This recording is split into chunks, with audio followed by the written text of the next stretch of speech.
오늘 우리에게 주시는 말씀 함께 읽도록 하겠습니다. 요한복음 11장 25절로 26절까지의 말씀입니다. 요한복음 11장 25절부터 26절 함께 읽겠습니다. 시작. 예수께서 마르다에게 말씀하셨다. 나는 부활이요 생명이니 나를 믿는 사람은 죽어도 살고 살아서 나를 믿는 사람은 영원히 죽지 아니할 것이다. 내가 이것을 믿느냐? 아멘. 여러분, 영원히 죽지 않는 삶을 상상해 보신 적 있으십니까? 저는 어렸을 때 그런 상상을 좀 했었는데, 어떤 영화를 보다가 그 영화에 굉장히 집중해서 봤던 경험이 있어요. 만약에 영원히 산다면 어떻게 될까라는 생각이 그 영화 속에 많이 들어가 있더라고요. 그 영화 제목은 하이랜더라는 영화입니다. 하이랜더라는 영화. 포스터가 있는데요, 여러분이 잘 아실 만한 션 코넬이라는 배우가 또 나왔던 영화인데요, 이 영화 보신 분 혹시 살짝 오른손을, 세대가 비슷한 딱 한 분만 보셨네요. 저는 이 영화를 굉장히 재밌게 봤는데 평점은 뭐 이렇게 좋진 않더라고요. 영화 너무 재밌게 봤는데, 이 내용은 설정은 이렇습니다. 어느 지역에 살던 하이랜드라는 곳에 사는 사람들이 죽지 않는 거예요. 그런데 이 사람에게는 목이 잘려서 만약에 죽게 되면 다시 살아날 수가 없는데, 다른 어떤 질병이나 사고가 있어도 죽지 않고 계속 그 젊은 상태를 유지하면서 살아가는 거예요. 그런데 사랑하는 아내와 함께 살다가 아내가 늙어 죽게 되면 혼자 덩그러니 남게 되는 거죠. 자식이 늙어서 죽게 돼도 아버지인 자신은 또 남게 되는 거예요. 그래서 그 영화 속에서는 다른 사람은 죽는데 혼자 불멸의 존재로 살아가는 삶이 얼마나 고독하고 외로운지를 잘 표현했던 영화였습니다. 우리가 사도신경의 마지막 신앙 고백이 뭐죠? 오늘 함께 나눈 거죠. 나는 영원히 사는 것을 믿습니다. 분명 우리는 죽는데 영원히 산다고 고백해요. 그러므로 영원히 사는 삶에 대해서 우리는 분명한 정리가 좀 필요합니다. 우리가 말하는 영원히 산다는 건 뭐죠? 우리가 육체가 죽으면 영혼은 살아있죠. 그런데 이 영혼은 부활의 몸을 입는데 언제 입는다고 했죠? 예수님이 재림하실 때. 그 다음에 부활의 몸을 입어서 쭉 영원히 사는 거예요. 그런데 우리가 부활의 몸을 입어서 사는 영원한 삶과 하이랜더라는 영화에 묘사된 영원한 삶이 차이가 있죠. 그건 뭡니까? 우리가 사는 영원한 삶은 하나님과 예수님과 함께 한다는 거예요. 그리고 함께 부활한 성도들과 함께 있다는 것이죠. 어디에? 하나님의 집에. 여기에 아주 중요한 차이가 있습니다. 그런데 문제는 예수님께서 이렇게 질문하세요. 마르다에게, 내가 이것을 믿느냐? 예수님이 영원히 죽지 않는 영생을 믿느냐? 이 질문을 우리에게 하시는 것이죠. 왜냐하면 이것을 믿을 때 변화되기 때문에, 이것을 믿을 때 현실의 삶이 달라지기 때문에 그렇습니다. 자막을 보면서 함께 읽어보겠습니다. 시작. 믿음은 지금의 삶을 변화시키는 스위치입니다. 마치 어두운 집안에 들어갔을 때 전등 스위치를 켜면 불이 켜지듯이 믿음이란 스위치를 켜면 우리의 삶이 변화되는 거예요. 어떤 믿음? 영생에 대한 믿음의 스위치를 켜면 우리의 삶이 바뀌어야 되는 거죠. 교리 사도신경에서 고백하니까 그냥 중얼거리듯이 주문을 외우듯이 말하는 것이 아닌, 믿을 때 우리의 삶에 분명히 달라지는 변화가 있게 되는 줄 믿습니다. 마르다에게 이 질문을 하셨다는 것에 우리가 초점을 맞춰보면 그 의미가 무엇인지 분명히 알 수 있어요. 지금 마르다는 나사로, 오라버니의 죽음 앞에서, 오빠의 죽음 앞에서 슬퍼하고 있었어요. 경제권을 가지고 있었던 남성, 재산권, 모든 것을 갖고 있었던 남성, 이 남성은 한 집안의 경제력을 담당하기 때문에 중요한 존재였어요. 그래서 성경을 보면 과부와 고아를 돌보라고 한 이유는 뭐냐면, 남자가 없게 되면 극빈층으로 완전히 전락하기 때문에, 아주 가난하게 되기 때문에 남자가 필요하다는 거예요. 그래서 공동체가 함께 도와야 된다라고 말씀하신 거죠. 지금 그런 상황이 된 거예요. 나사로가 죽었기 때문에 절망 그 자체입니다. 미래의 삶에 대한 불안함과 두려움이 가득한 거예요. 이제 우리 인생은 나락으로 떨어졌구나. 이제 끝이구나. 이제 정말 가난한 삶을 살아갈 수밖에 없구나라는 절망 속에 있었는데 갑자기 예수님이 마르다에게 질문하시는 거예요. 나는 부활이요 생명이, 나를 믿는 자는 죽어도 살겠고 무릇 살아서 믿는 자는 영원히 죽지 않는다. 이것을 네가 믿느냐? 여러분, 이 질문이 오늘 우리에게 주시는 질문인 줄 믿습니다. 예수님이 이 질문하신 이유가 뭡니까? 이 영생에 대한 믿음을 갖고 미래에 대한 불안함을 이겨내라는 거예요. 영생에 대한 믿음을 갖고 낙심한 마음을 일으키라는 거예요. 영생에 대한 믿음을 갖고 절망에서 소망으로 살아가라. 이 메시지를 전하시기 위해 이 말씀을 하신 것이죠. 즉 영원한 생명이라는 이 믿음의 스위치를 켜면 여러분의 삶 가운데 낙심이 사라지게 될 수 있는 줄 믿습니다. 두려움이 사라지게 되는 줄 믿습니다. 여러분, 이것이 오늘 우리에게 주시는 메시지예요.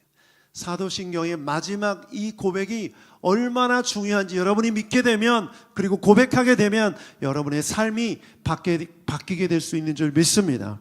그래서 오늘 세 가지를 나누고 싶어요. 이 영생이라는 믿음의 스위치를 켜면 세 가지 일이 일어납니다. 첫 번째, 함께 읽어보겠습니다. 시작. 사망을 조롱하는 수준에 이르게 될 것입니다. 사망을 조롱하는 수준에 이르게 된다. 바울 사도가 이렇게 말했습니다. 고린도전서 15장 54절부터 55절을 함께 읽어보겠습니다. 함께 읽어보죠. 시작. 썩을 이 몸이 썩지 않을 것을 입고 죽을 이 몸이 죽지 않을 것을 입을 그때에 이렇게 기록한 성경 말씀이 이루어질 것입니다. 죽음을 삼키고서 승리를 얻었다. 죽음아, 너의 승리가 어디에 있느냐? 죽음아, 너의 독침이 어디에 있느냐? 사망, 죽음을 향해 너의 승리가 어디 있느냐? 너는 졌다 이거예요. 사망아, 너의 독침이 어디 있느냐? 네가 그 독침으로 사람들을 쏘고 두렵게 하고 그리고 그 두려움에 갇혀 살게 하는데 그게 어디 있느냐는 거예요. 여러분, 이 고린도전서 15장은 부활장이라고 했어요. 예수님이 사망을 이기시고 부활하셨기 때문에 더 이상 사망, 죽음, 너는 나를 두렵게 할 수 없다. 낙심하게 할 수 없다. 나를 공격할 수 없다. 이런 용기와 담대함으로 죽음을 향해 무시하는 발언을 하는 거예요. 조롱하는 거예요. 저는 부활에 대한, 영생에 대한 믿음이 있을 때 우리도 이렇게 될 수 있는 줄 믿습니다. 사망을 조롱할 수 있는 수준에 이르게 될 수 있는 줄 믿습니다. 여러분, 죽음 두렵지 않으세요? 두려우세요? 안 두려우세요? 두렵죠. 지난주에 부활에 대한 믿음이 있다면 죽음에 이미 준비되었다고 말씀을 나눴죠. 오늘도 마찬가지입니다. 영생에 대한 믿음이 있다면 여러분은 죽을 준비가 되어 있는 것입니다. 그렇다면 죽음이 주는 두려움을 극복하고 이겨낼 수 있어야 돼요. 히브리서 2장 14절부터 15절을 보면 죽음에 대한 공포에 대해서 이렇게 기록되어 있어요. 같이 한번 읽어보죠. 시작. 하나님의 자녀들인 우리는 피와 살을 가졌고 예수께서도 우리와 마찬가지로 살과 피를 가진 인간의 모습으로 나셨습니다. 그런 까닭은 자기 육신의 죽음을 통해서 죽음의 권세를 가진 자, 곧 마귀를 멸망시키기 위해서이고, 또한 죽음의 공포 때문에 평생토록 마귀의 노예로 매여 사는 사람들을 해방시켜 주시기 위해서였습니다. 아멘. 예수님이 인간의 모습으로 이 땅에 오셔서 십자가에 달려 돌아가신 이유가 뭐라고요? 죽음의 권세를 가진 자, 마귀를 멸망시키기 위해서. 아멘. 그러면 죽음의 공포 때문에 평생토록 마귀의 노예로 매여 살던 사람이 예수님의 십자가와 그 부활을 믿으면 어떻게 되는 거예요? 그 공포 것이죠. 해방되는 것이죠. 할렐루야. 그러면 사망과 죽음을 향해 공포를 느끼기보다 이렇게 고백할 수 있는 거예요. 사망아, 너의 승리가 어디 있느냐? 너는 졌다. 나를 어떻게 할 수 없어. 나는 더 이상 두렵지 않아. 이 고백을 담대히 할 수 있는 줄 믿습니다. 그러므로 우리 새누리교회 모든 성도들은 영생의 믿음이 있기를 축복합니다. 그렇다면 죽음을 두려워하지 않는 수준, 더 나아가 죽음을, 사망을, 마귀를 조롱하는 수준에 나아가는 여러분 되길 축복합니다. 따라합시다. 사망아, 너의 승리가 어딨냐? 나는 너를 조롱한다. 나는 더 이상 두렵지 않다. 아멘. 이 고백이 있기를 축복합니다. 두려워하지 마십시오. 영생이 여러분 가운데 약속되어 있습니다. 두 번째, 함께 읽어보죠. 시작. 조바심이 아닌 여유를 갖게 될 것입니다. 여러분, 이 세상에서 육체를 갖고 사는 삶은 끝이 있죠. 한계가 있어요. 그렇기 때문에 많은 사람들이 이런 생각을 해요. 이럴 시간이 없어. 더 열심히 살아야 되고, 더 치열하게, 더 치밀하게, 또 죽기 전에 누리고 싶은 거 다 누리고, 보고 싶은 거 보고, 먹고 싶은 거 먹고, 이럴 시간이 없어. 빨리빨리 할 수 있는 건 열심히 해야 돼. 마치 시한부 선고를 받은 사람이 시간을 정말 아까워하듯이 그렇게 사는 사람이 있지 않습니까? 여러분, 우리가 가지고 있는 이 육체의 생명은 제한이 있어요. 그러나 영생은 제한이 있습니까? 없습니까? 영생은 제한이 없어요. 끝이 없어요. 한계가 없어요. 그러므로 여러분, 영생을 소유한 사람은 조바심을 내거나 집착하거나 할 필요가 없어요. 이 세상이 특히. 이 세상은 잠깐이요, 영생은 영원하기 때문입니다. 그래서 뭐가 있어야 되냐면 여유가 생겨야 돼요. 여유. 시간이 많은 사람이 여유를 부리죠. 그렇죠? 그러므로 영생을 소유했기 때문에, 제한이 없기 때문에 우리는 신앙생활을 여유 있게 하고 또 인생을 여유 있게 살아야 되는 줄 믿습니다. 저는 그래서 여러분 인생에 대해서 조바심 되지 말고 하나님께서 허락하신 영생으로 여유를 가지며 살아가십시오. 여러분의 미래 너무 걱정하지 마세요. 물론 이제 될 대로 되라 그렇게 막 살아가라는 의미가 아닙니다. 하나님이 허락하신 영생이 내 앞에 있기 때문에 이 세상에서 잠깐 사는 삶에 너무 집착하고 거기에 목숨을 걸지 말라는 얘기예요. 우리 청년들 잘 들으십시오. 뭐 결혼, 취업, 또 자녀를 낳은 우리 어른들, 어린아이를 키우는 어른들 너무 집착하지 마십시오. 영생이 우리에게 있기 때문에 여유를 가지십시오. 성경을 보면 가장 오래 산 사람이 누구죠? 무드셀라. 무드셀라가 몇 살을 살았죠? 969년을 살았습니다. 성경 퀴즈대회 하면 꼭 나오는 문제죠. 무드셀라 몇 년 살았습니까? 969년. 여러분, 만약 969년을 산다면 여러분에게 1년은 어떤 의미로 다가올까요? 90년을 사는 사람에게 1년과 969년을 사는 사람에게 1년, 또 좀 좁혀보죠. 한 달 혹은 하루, 어떤 의미일까요? 다 다르게 느껴지죠. 영생을 사는 사람에게 이 시간의 개념은 다르게 느껴질 수밖에 없는 거예요. 그런데 많은 사람들이, 우리 그리스도인들이 내가 살 날을 80세, 90세, 100세 혹은 60대, 70세 이렇게 이 시간만으로 한정해서 생각해요. 여러분, 죽음은 끝이 아니라 영생으로 나아가는 관문인 줄 믿습니다. 그러면 우리는 영생 중에 하루, 영생 중에 한 시간, 영생 중에 1년을 생각해야 되는 거예요. 오해하지 마세요. 시간 낭비하라는 얘기가 아니라 그 시간의 여유를 가지고 하나님의 인도하심 가운데 살아가라는 거예요. 조급해하지 말고 조바심 내지 말고. 기생충이라는 영화의 명대사가 있죠. 거기 보면 이런 말을 합니다. 부자들은 부자인데 착해. 그 부잣집의 집 주인을 향해서 그런 말을 하죠. 그 대사가, 기사였던 그 주인공이, 송강호 씨가. 그랬더니 아내가 뭐라고 얘기합니까? 부자인데 착한 게 아니고 부자라서 착한 거야. 안 보셨군요. 이 말은 의미가 뭐냐면, 부자이니까 돈에 여유가 있잖아요. 돈에 여유가 있다 보니까 그 돈을 가지고 씀씀이를 이렇게 여유롭게 한다는 거예요. 마음을 넓게 가진다는 거죠. 그 작은 그 문제 가지고 그렇게 애달복달하지 않고 사람들에게 스트레스를 주지 않고 스스로도 스트레스를 받지 않는 거예요. 그 얘기를 하는 거죠. 그런 비유, 그런 뉘앙스가 그 속에 담겨져 있는 거예요. 여러분, 제가 이 얘기를 왜 하냐면, 여러분, 우리가 영생을 믿는다면 우리는 부자예요. 무슨 부자? 시간의 부자예요. 그런데 왜 여유가 이렇게 없게 사세요? 여유를 누리라는 거예요. 하나님께서 허락하신 영생의 여유를 누리면서 살아가라는 거죠.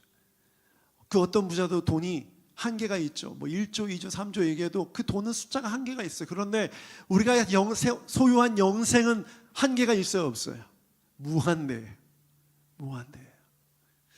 그러므로 여러분, 여유 있게 사시고, 기다리며 사시고, 용서하며 사시고, 이해하며 사시고, 마음으로 품고 기다리며 사는 여러분 되길 축복합니다. 아멘. 따라합시다. 나는 부자다. 부자다. 스스로에게 그렇게 생각하시고, 특별히 남편, 또 아내, 자녀들, 부모님 여유롭게 기다리며 사십시오. 하나님의 뜻이라면 반드시 하나님의 때에 이루어지는 줄 믿습니다. 여러분, 한번 생각해 보십시오. 초대교회 성도들이 그 순교를 당하면서, 그 죽음을 당하면서 이 땅에 교회가 온전히 세워지고 많은 사람들이 예수 믿게 되는 날을 얼마나 소망했을까요? 정말 간절히 소망했겠죠. 그런데 그들이 살아있을 때 이루어졌습니까? 그렇지 않죠. 그들이 죽은 다음에, 사도들이 죽은 다음에 그 일이 이루어졌어요. 그러므로 지금 육체의 생명은 끝났지만 영생을 살고 있는 그 12사도들과 수많은 순교자들과 우리 믿음의 선배들이 지금 일어나고 있는 하나님의 역사하심을 다 보고 있을 거예요. 영원이라는 삶을 살아가면서 우리가 그것을 생각할 때 아등바등 이 세상에서 쫓기며 또 괴로워하며 또 스트레스를 받으며 주며 살 것이 아니라 넓은 마음으로 이해하며 기다리며 살아가는 여러분 되길 축복합니다. 여러분 자신을 향해, 다른 사람을 향해 적용하는 여러분 되시길 축복합니다. 세 번째 함께 읽겠습니다. 시작. 영원한 것의 가치를 선택하게 될 것입니다. 어린아이에게 사탕과 5만 원짜리를 주면서 이 둘 중에 뭐를 고를래? 라고 하면 사탕의 맛을 아는 아이는 5만 원짜리가 아닌 사탕을 고를 거예요. 왜냐하면 5만 원의 가치를 모르기 때문이죠. 이 5만 원이란 돈을 가지고 하면 사탕을 몇 개를 살 수 있을지 모르기 때문에 사탕을 고르는 거죠. 그런데 교육을 받게 되고 돈의 가치를 알게 되면 그때는 5만 원짜리를 선택하겠죠. 또 욕심이 많으면 둘 다 가지겠죠. 가치 기준이라는 건 이런 것이죠. 가치를 배우고 깨닫게 되면 더 가치 있는 것을 선택하는 것은 당연한 것입니다. 그런데 우리가 영생이라는 믿음을 소유하게 되면, 그 영생의 가치를 알게 되면 영생을 선택하게 되는 거예요. 그러므로 내가 신앙이 있다, 나는 신앙 고백을 한다, 사도신경의 모든 신앙 고백을 믿는다면 여러분은 영생이라는 가치 기준이 생기게 된 줄 믿습니다. 그렇다면 그 기준으로 선택해야 하는 것이죠. 그래서 우리는 영생을 기준으로, 그 가치로 이 세상에서 있는 것들을 선택해야 돼요. 그러면 더 구체적으로 그것이 무엇인가? 고린도후서 4장 18절에 그것이 무엇인지를 말씀해 주고 있습니다. 함께 읽어보죠. 시작. 우리는 보이는 것을 바라보는 것이 아니라 보이지 않는 것을 바라봅니다. 보이는 것은 잠깐이지만 보이지 않는 것은 영원하기 때문입니다. 아멘. 아주 쉬운 질문을 해볼게요. 여러분이 지금 있는 이 우창 빌딩 보이죠? 영원합니까? 영원하지 않죠. 우리 새노래교회 영원합니까? 영원하죠. 교회는 영원하죠. 새노래교회는 영원하지 않지만 교회는 영원한 줄 믿습니다. 그러므로 교회라는 가치가 중요한 거죠. 그렇죠. 돈 영원합니까? 영원하지 않죠. 하나님이 주시는 영생, 복음, 진리, 사랑 영원하죠. 우리가 이 세상을 살아가면서 많은 사람들이 이것을 구분하지 못해 마치 보이는 것이 영원한 것인 양 생각하고 집착하고 그것을 붙들려고 합니다. 그 인생은 피곤하고 힘들 수밖에 없어요. 그런데 우리는 영생을 믿고 예수님을 믿고 말씀을 믿기 때문에 보이지 않는 것이 영원함을 믿게 된 사람이기 때문에 이제는 보이지 않는 것이 더 가치 있는 것임을 여기고 그것을 선택하며 살아가야 되는 줄 믿습니다. 그래서 요한복음 3장 16절 말씀 함께 읽어보겠습니다. 시작. 하나님께서 세상을 이처럼 사랑하셔서 외아들을 주셨으니 이는 그를 믿는 사람마다 멸망하지 않고 영생을 얻게 하려 하시는 것이다. 하나님께서 영생을 허락하신 그 이유가 뭡니까? 우리를 사랑하셨기 때문에. 그런데 여러분, 사랑은 보입니까? 안 보입니까? 보이지 않죠. 질문하죠. 사랑은 영원합니까? 아니면 영원하지 않습니까? 영원하죠. 그러므로 우리가 예수님을 믿는다고 했을 때 어떤 가치를 선택하는 거냐면 하나님이 우리를 사랑하신다는 보이지 않지만 영원한 그 가치를 선택해 내 인생을, 내 삶을, 내 영을 맡긴다는 것입니다. 아멘. 그러므로 여러분 이미 믿으신 분들은 하나님이 나를 사랑하셔서 영생을 허락하셨고 그 일을 이루시기 위해 예수님을 십자가에 달려 돌아가게 하셨고 부활하셔서 사망을 이기셨다는 그 사실을 믿는 믿음으로 여러분은 영원한 생명을 소유하게 된 가장 가치 있는 것을 선택한 사람들인 줄 믿습니다. 여러분, 이것이 너무나 중요해요. 그러므로 인생을 이제는 어떻게 살아야 됩니까? 보이지 않는 것을 선택하셔야 돼요. 그것이 더 가치 있다고 여기시고 그것을 선택하셔야 됩니다. 이 기준으로 돈보다 주님을 선택하는 여러분 되길 축복합니다. 명예보다 섬기는 것을 선택하는 여러분 되길 축복합니다. 영원한 것인지 영원하지 않은 것인지를 날마다 구분하고 그것을 선택하는 여러분 되기를 주님의 이름으로 축복합니다. 아멘. 여러분 안에 있는 믿음, 신앙 보이진 않지만 그것은 영원하죠. 그 영원한 것을 끝까지 지키는 여러분 되기를 주님의 이름으로 축복합니다. 사도신경 시리즈 설교를 오늘로 마무리하면서 제 마음에 그런 소원함이 생겼어요. 주님을 향한 신앙 고백이 우리 새누리교회 성도들 가운데 더 선명해지고 풍성해지기를 기도하는 마음으로 말씀을 나눴습니다. 주님의 이 말씀이 여러분의 신앙이 더욱더 분명하게 하신 줄 믿습니다. 우리들 가운데 혹시 모호했던 것들, 하나님을 향한 믿음이 불분명했던 사람들이 이 말씀을 통해서 명확해지는 역사가 있기를 축복합니다. 의심스러웠던 것들이 확신을 갖게 되는 일들이 있게 되기를 축복합니다. 그저 입술로 중얼거리고 종교적 형식으로 따라했던 고백들이 정말 내 마음과 믿음의 고백으로 선포되어지는 믿음의 고백이 되기를 축복합니다. 그래서 요즘 우리 예배팀이 정말 잘해주고 계신데 예배 시작할 때 우리 사도신경 고백하잖아요. 우리 예배팀이 음악을 깔아주고 있어요. 그리고 자막이 딱 뜨는 순간부터 한 글자도 놓치지 않고 정말 내 마음으로 고백하겠다는 마음으로 힘을 다해 고백하셨으면 좋겠어요. 특별히 중얼거리지 않았으면 좋겠습니다. 한 단어에 힘을 실었어.